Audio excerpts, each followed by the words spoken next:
കുറച്ച് നാളായി ഒരു ബിരിയാണി ഉണ്ടാക്കണം എന്നൊക്കെ വിചാരിക്കണം. അന്നാ പിന്നെ ഒന്നും നോക്കിയില്ല, ഒരു ഫിഷ് ബിരിയാണി എന്നെ പടയ്ക്കാന്ന് വിചാരിച്ചു. 2 ദിവസം മുമ്പ് മാർക്കറ്റിൽ പോയിട്ടുണ്ടായിരുന്നു ചേട്ടൻ. അപ്പോൾ ഒരു വറ്റ, ഒരു 7 കിലോളം വരുന്ന വറ്റ, അവനാണ് ഇന്നത്തെ എൻ്റെ തരാം. ഫിഷ് മാരിനേറ്റ് ചെയ്യേണ്ട സാധനങ്ങൾ ഞാൻ ഓൾറെഡി സ്ക്രീനിൽ കൊടുക്കുന്നുണ്ട്. അപ്പോൾ ഫിഷ് മാരിനേഷൻ കഴിഞ്ഞിട്ട് കുറച്ച് നേരം നമ്മൾ റെസ്റ്റ് ചെയ്യാനായിട്ട് വെക്കണം. ബിരിയാണി ഉണ്ടാക്കാൻ ചില്ലറ സബോളൊന്നും പോരാ എനിക്ക്. അപ്പോൾ സബോള അരിയിച്ച് ഭർത്താവിനെ കറിയിച്ചതിന് ശേഷം അണ്ടിപ്പരിപ്പ്, മുന്തിരി, സബോള നല്ലോണം എണ്ണയിൽ വറുത്ത് കോരിയെടുക്കണം. ഇനി നമുക്ക് അതേ ഓയിലിൽ തന്നെ ഫിഷ് ഫ്രൈ ചെയ്യണം. അതേ ഓയിലിൽ തന്നെ പിന്നെ നമുക്ക് സബോള വഴറ്റി മസാല ഉണ്ടാക്കി തുടങ്ങാം. ആദ്യം നമ്മൾ സബോള വഴറ്റാമാണ്. സബോള വഴറ്റിയതിന് ശേഷം നമ്മളൊരു 4 തക്കാളി ചേർക്കുന്നുണ്ട്. അതിനുശേഷമാണ് നമ്മൾ പൊടികൾ ചേർക്കുന്നത്. സബോളയും തക്കാളിയും ഒന്ന് ഒതുങ്ങിയതിന് ശേഷമാണ് നമ്മൾ പൊടികൾ ചേർക്കുന്നത്. അതിന് മുൻപ് നമ്മൾ മുന്നേ മാറ്റി വെച്ചിട്ടുള്ള ഒരു പച്ച മസാല കൂടി ഉണ്ട്, നമ്മുടെ മാരിനേഷൻ ഉപയോഗിച്ചത്. ആ മസാല കൂടി നമ്മളിതിൽ ചേർക്കുന്നുണ്ട്. അതുകൂടി ചേർത്ത് നല്ലോണം വഴറ്റണം. അതിനുശേഷമാണ് നമ്മൾ പൊടികൾ ചേർക്കാൻ പോകുന്നത്. ആവശ്യത്തിന് മഞ്ഞൾപ്പൊടി, മുളക് പൊടി, മസാലപ്പൊടി ചേർക്കണം. നമ്മളൊരു ഫ്രൈഡ് ഒനിയൻസ് നമ്മൾ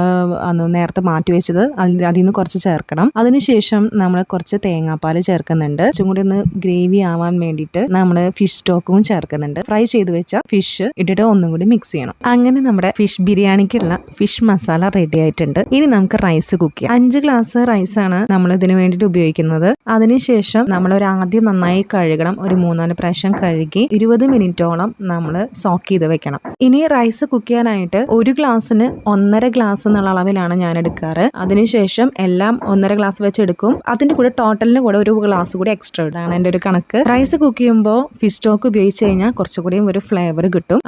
ഞാൻ ഫിഷ് സ്റ്റോക്ക് ഉപയോഗിച്ചിട്ടാണ് റൈസ് കുക്ക് ചെയ്തിട്ടുള്ളത്. ഉപ്പ് ചേർത്തതിന് ശേഷം അടച്ചു വെച്ച് ലോ ഫ്ലെയിമിൽ റൈസ് കുക്ക് ചെയ്തെടുക്കാം. റൈസ് കുക്ക് ചെയ്ത് അതേ പോട്ടിൽ തന്നെയാണ് ദമ്മ് ചെയ്യാൻ വെക്കുന്നത്. അതിനുവേണ്ടി ഞാൻ പകുതിയോളം റൈസ് മാറ്റി വെച്ച് റൈസിന്റെ മുകളിൽ ഫിഷ് മസാല വെക്കും, ഒരു ലെയർ വെക്കും. അതിന് മുകളിൽ നമ്മൾ അണ്ടിപ്പരിപ്പ്, മുന്തിരി, വറുത്ത സബോള, അതിന് മുകളിൽ പിന്നെയും റൈസ്, അതിന്റെ മുകളിൽ അങ്ങനെ ലെയറായിട്ട് വെക്കും. കുക്കിംഗ് റേഞ്ചിലാണ് ഞാൻ ദം ചെയ്യാൻ വെക്കുന്നത്. ആദ്യം നമ്മളൊരു 10 മിനിറ്റ് പ്രീ ഹീറ്റ് ചെയ്ത് വെക്കും. അതിനുശേഷം നമ്മൾ പോട്ട് ഉള്ളിൽ വെച്ചിട്ട് ഒരു 20 മിനിറ്റ്സ് 30 മിനിറ്റ്സ് വെച്ചാൽ മതി മാക്സിമം. അതിനുശേഷം നമുക്ക് പുറത്തേക്ക് എടുക്കാം. ദമ്മ് പൊട്ടിച്ച അപ്പം ഞങ്ങൾക്ക് കഴിക്കണം, അത് ഏത് സമയമാണെങ്കിലും. അതാണ് ഞങ്ങളുടെ ശീലം. അപ്പോൾ ഇതിന്റെ ഫസ്റ്റ് കുക്കിംഗ് വീഡിയോ ആണ്. Thanks for watching. Keep supporting.